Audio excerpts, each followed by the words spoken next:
A month-long federal investigation into the two crashes of Boeing's 737 MAX plane has called into question some of the assumptions used by Boeing and by regulators. Phil LeBeau is in Chicago with an update on this ongoing story for us. So, Phil, what exactly did the NTSB say in its report?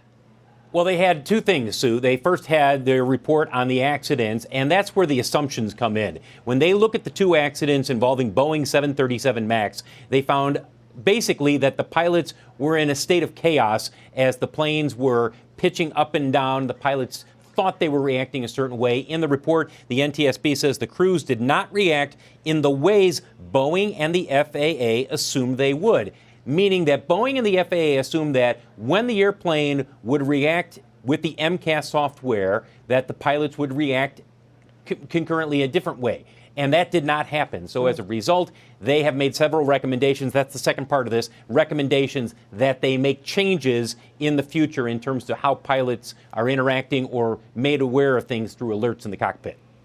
Does this report in any way alter the timeline of when we get the 737 MAX back in the air?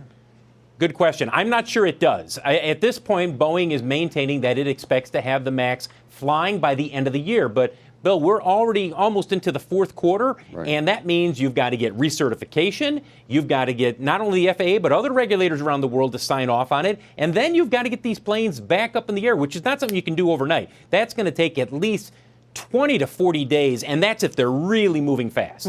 The other big story you've been following for us, the General Motors and UAW strike. Right. There were a lot of reports late yesterday that the two sides were getting closer to a tentative deal. But what are you hearing? Well, it's not imminent. That's the bottom line. Are they making progress? You bet. They are at the negotiating table, the main table. This is where they are hashing out the big issues that are at the heart of this. And we're talking about job guarantees, the use of temporary workers. So they are making progress, Sue. But to call it imminent that we will see a deal, let's say by the end of tonight, everybody that I've talked to has said, no, relax. It may be that we don't see something until perhaps the end of the weekend. Quickly, are we at the point now where we're going to start to see this at the dealerships hurting sales or anything like that?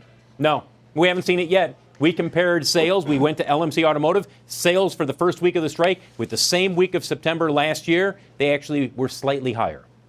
Phil, thank you so much. Phil LeBeau in Chicago. You bet.